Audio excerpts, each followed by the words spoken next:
तो दोस्तों भैंस को घर ले जाने का रीज़न ये है कि जो तो वैसे तो ना जब हम गाय भैंस को घर से यहाँ लाते हैं या यहाँ से घर ले जाते हैं तो उस दिन ना मतलब खीर मीठा बनाया जाता है कुछ भगवान। तो जितना आरामदायक भैंस को ना इस वाली गौशाला में मिलता है जितना आराम उतना घर वाली गौशाला में नहीं हो पाता है, क्योंकि यहाँ ना मतलब तो यहाँ पर ना आज ताऊ जी लोगों की गाय भी जा रही है हमारे साथ ही घर। तो जो ये आप लोगों को दिख रहे हैं ना ये भी हमारे गांव वालों के छप्पर हैं, मतलब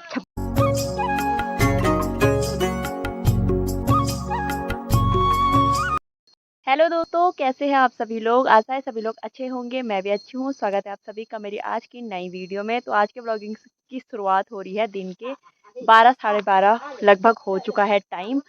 और मौसम आप लोग देख सकते हैं, अभी ना धूप जैसी भी नहीं लग रखी है लेकिन उमस जैसी हो रही है। तो ब्लॉगिंग की शुरुआत हो रही है हमारी गौशाला से। तो ये रही यहाँ पे हमारी गौशाला और मम्मी ने ना अभी भैंस को बाहर में बांध दिया है। तो आज ना हम यहाँ पे आ रखे हैं दिन में, वैसे हम 2-3 बजे के करीब आते हैं लेकिन आज भैंस की यहाँ से शिफ्टिंग होने वाली है, इसीलिए हम आ रखे हैं दिन में भैंस को घर ले जाने के लिए। तो आज ना हमारी भैंस घर जाने वाली है, घर वाली गौशाला में मतलब। तो दोस्तों भैंस को घर ले जाने का रीज़न ये है कि जो धान की लवाई वगैरह है वो स्टार्ट हो चुकी है। तो धान की लवाई में काफ़ी टाइम लग जाता है और गौशाला ये वाले हमारी बहुत ज़्यादा दूर है, तो आने जाने में दिक्कत होती है और फिर खेती का काम भी है। तो इस वजह से जैसे ही धान की लवाई स्टार्ट होती है तो हमारे जो गाय भैंस हैं, मतलब हमारे साइड के जितने भी लोग हैं, तो हम जंगलों में हमने लाए हुए रहते हैं बरसात के मौसम में। तो अब हम सभी लोग, कुछ लोग तो ले गए कल परसों में, कुछ लोग आज ले जा रहे हैं, कुछ लोग कल परसों में ले जाएंगे। तो धान के चक्कर में भैंस को घर ले जाना पड़ रहा है। वैसे हमारा यहाँ काफ़ी अच्छा है क्योंकि हमारा मतलब जो घास पास है वो ज़्यादा यहीं है, घास पत्ते सब कुछ की व्यवस्था यहीं है। घर में उतना नहीं हो पाता है, अगर घर भी जाएंगे हमारी भैंस तो घास को हमें फिर भी यहीं आना पड़ता है। मतलब 1-2 दिन तो घर वाले खेतों में हो जाता है, 1-2 हफ्ते, लेकिन उसके बाद हमें यहीं आना पड़ता है। तो धान की वजह से भी ले जा रहे हैं। और कुछ ना इस बार जो पहाड़ों में है ना वो जंगली जानवरों का खतरा कुछ ज़्यादा ही बढ़ गया है। तो बाघ, ये सब, बाघ का डर तो इतना ज़्यादा हो रखा है, कभी गांव में आ रहा है कभी गौशाला पे आ रहा है। तो इस वजह से भी लोग ना जल्दी जल्दी इस बार गाय भैंसों को ले गए हैं। वैसे और टाइम पिछले सालों की बात मैं करूं तो गाय भैंस जो है कि मतलब इस मंथ के बीच बीच जैसे 20-22 तारीख तक जाते थे और आज 6 तारीख है, तो इसलिए इस बार जल्दी ले गए। कुछ लोगों को तो ले जाए हुए लगभग 15-20 दिन हो गए हैं उनको घर में। तो कुछ जंगली जानवरों के डर से भी ले जा रहे हैं और कुछ खेती का जो काम है धान की लवाई उस वजह से भी ले जा रहे हैं। तो यहाँ पे थोड़ी सी घास बची थी तो हमने कहा घर जाने से पहले भैंस को वो घास खिला देते हैं। तो यहाँ पे ना ये हमारे रूपदाणु देवता जी का मंदिर है। तो हम इन्हीं के भरोसे अपने गाय भैंसों को यहाँ पर बांधते हैं, क्योंकि आपको पता ही है हमारी जो गौशाला है वो घना घोर पेड़ों और जंगलों के बीच में है। तो यहाँ पे ना जंगली जानवरों का काफ़ी डर होता है। तो भगवान के भरोसे ही हम लोग अपनी भैंस गाय को यहाँ पे बांध के जाते हैं। तो मम्मी ने ना यहाँ पे धूप बत्ती भी कर ली है। जब हमारी भैंस यहाँ पे आती है तब भी हम यहाँ धूप बत्ती जलाते हैं और जब घर को जाते हैं तब भी धूप बत्ती जलाते हैं।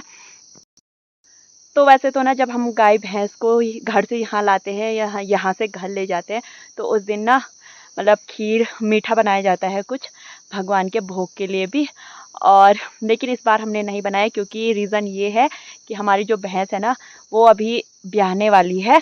तो इस वजह से हम नहीं बना पाए, क्योंकि दूध था नहीं तो किससे बनाते। तो अब जब हमारी भैंस ब्याह जाएगी और अगले साल हम लोग यहाँ पे आएंगे तो उस टाइम पे हम खीर बनाएंगे भगवान जी के लिए। तो अभी हमने खाली धूप बत्ती करी है, कुछ बनाया नहीं है। बाकी अदरवाइज़ जिस टाइम हमारी भैंस जब जिस साल ब्याही हुई रहती है उस साल हम लोग ना खीर वीर बनाते हैं और भगवान जी को भोग लगाते हैं। तो अब ना चल लेते हैं हम लोग भी घर की ओर। गाइस यहाँ पे ना अभी हमने ताला वाला मार दिया है क्योंकि अंदर ना हमारा बहुत सारा सामान रहता है, तो यहाँ पे चोरी वगैरह भी हो जाती है। और जो अंदर का गोबर था वो भी हमने बाहर में फेंक दिया है। और हमारे जो गाय भैंस है ना वहाँ वो ना मतलब हमारी भैंस पूरे यहाँ करीब 1 महीने और कुछ दिन रही है और उतने में इतना ज़्यादा गोबर हमारा हो रखा है। बाकी हमारे जो गौशाला के आगे का बगीचा है उसमें ना आजकल छोटे छोटे ककड़ियाँ लगी हुई हैं, अब जंगली जानवर उनको भी खा देंगे। और चलो भाई भैंस, अब हमारी तैयारी, मम्मी की तो पूरी तैयारी हो चुकी है। जो भी सामान था भैंस का, भैंस से रिलेटेड ये रस्सी वस्सी सब हमने रख दिया है। अब बस भैंस को खोलेंगे और चलेंगे घर की ओर। बाय बाय कर दे, बाय बाय कर दे। जय। अब ना भैंस पूरे यहाँ ना मतलब अगले साल आएगी। कितना खुश है वो घर जाने के लिए। घर जाके पता लगेगा बेटा तुझे, ऐसी आरामदायक जिंदगी घर में नहीं मिलेगी जैसी यहाँ है। तो दोस्तों मैं जा रही हूँ भैंस के पीछे से और मम्मी जा रही है भैंस के आगे से, क्योंकि रास्ता हमारा काफ़ी ख़राब है, इसीलिए एक आगे से चाहिए और एक आदमी पीछे से चाहिए और बीच में जाएगी हमारी भैंस। तो फिर चलते हैं घर की ओर। और भैंस तो यहाँ पे अब सीधे अगले साल आएगी, लेकिन हम लोग आते रहते हैं, हमारा ऐसा कुछ है नहीं कि आज चले गए तो सीधे अगले साल आएंगे।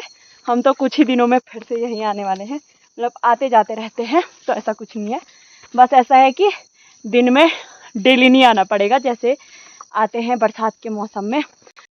तो बरसात का मौसम ना मेरे को तो लग नहीं रहा है कि ख़त्म हो गया है, क्योंकि बारिश ना जिस दिन में नहीं हो रही है उस दिन रात को हो रही है, जिस दिन रात को नहीं हो रही है उस दिन को हो रही है। तो चल लेते हैं घर की ओर। बस अब सुबह को नहीं आना पड़ेगा एक, और एक दिन को नहीं आना पड़ेगा। तो ये देखिए आगे से मम्मी लगी हुई है और बीच में है भैंस और पीछे से जा रही हूँ मैं। भैंस को लग ही नहीं रहा होगा कि मैं घर जा रही हूँ करके ना, सोच रहा होगा आज इतनी जल्दी क्यों ले जा रही है मेरे को जंगल की ओर। तो जितना आरामदायक भैंस को ना इस वाली गौशाला में मिलता है, जितना आराम उतना घर वाली गौशाला में नहीं हो पाता है, क्योंकि यहाँ ना मतलब बहुत खुली खुली जगह है, तो भैंस के लिए काफ़ी अच्छा रहता है, लेकिन घर में उतना नहीं हो पाता है। पर ये यहाँ पे रही मेरी चाची लोगों की गौशाला, तो आज ना उनकी भैंस भी घर आ रही है, तो वो लोग शाम को आएंगे। अभी भैंस उन्होंने अंदर बांध रखी है। तो दोस्तों ये वही जगह है जहाँ पे हमारी गाय, हमारी भैंस बरसात को ना चरने के लिए आती थी, तो इन्हीं मैदानों में चरती थी वो। और ये देखिए यहाँ पर ना साथ साथ में मेरे ताऊ जी लोगों की गाय भी आ रही है हमारे साथ, तो वो लोग भी आज घर जा रहे हैं। तो दोस्तों ये देखिए यहाँ पे ना भैंस अपने स्विमिंग पूल में जा चुकी है। तो जिस टाइम हम भैंस को ऊपर की साइड ला रहे थे जंगल की साइड, उस टाइम भी ये ना इस वाली स्विमिंग पूल में गई थी और अभी भी चली गई है, क्योंकि गर्मी भी हो रही है। और यहाँ पर ये है ताऊ जी की गाय। ताऊ ये ना क्या रूपा ही नहीं ना, ये ना धुमा और नहीं ना रूपा, इसका नाम है मखरू। तो ये देखिए यहाँ पे भैंस अपनी स्विमिंग पूल में लेट गई है।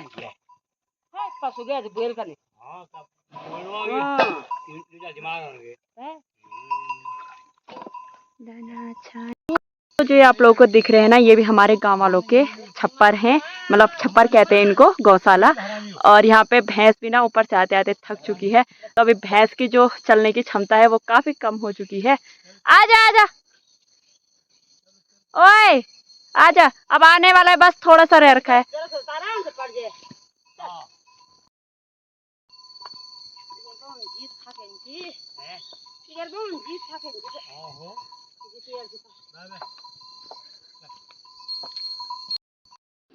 तो दोस्तों फाइनली हम लोग पहुंच चुके हैं घर में। और रास्तों में ना मैं ज़्यादा ब्लॉग नहीं बना पाई, क्योंकि रास्ता हमारा काफ़ी ज़्यादा मतलब अजीब सा था, टेढ़ा मेढ़ा और बहुत संकरा सा भी था, तो भैंस के लिए काफ़ी डर वाला रास्ता था और इसीलिए वीडियो बनाना टफ था, तो मैं नहीं बना पाई। जगह जगह में मैंने बनाई थोड़ी थोड़ी क्लिप निकाल के। और अभी हमने ना भैंस को अंदर बांध रखा है, क्योंकि बाहर ना अभी दिन के 1 बज रहे हैं करीब, तो दिन में भैंस को अब बांधेंगे हम 3-4 बजे के करीब बाहर। तो ना भैंस हमारी 1-1.5 महीने के बाद घर आ रही है, इस वजह से ना काफ़ी घास उग जाती है, तो मम्मी ने सुबह से यहाँ की सफाई करी हुई है, घास वास काटा है और भैंस को बांधने के लिए खूंटा यहाँ पे लगाया है और यहाँ पे आग भी जलाई हुई है। और भैंस है हमारी अभी अंदर घास खा रहे एकदम मज़े से। अब उसको ना थकान भी लग गई है, क्योंकि रास्ता बहुत दूर का भी था। और यहाँ पर ये देखिए इस साइड को हमने सारे पत्ते रख रखे हैं और इस साइड को है घास। और अब हम चल लेते हैं घर की ओर। बाय बाय, मिलते हैं फिर बाद में। ओके।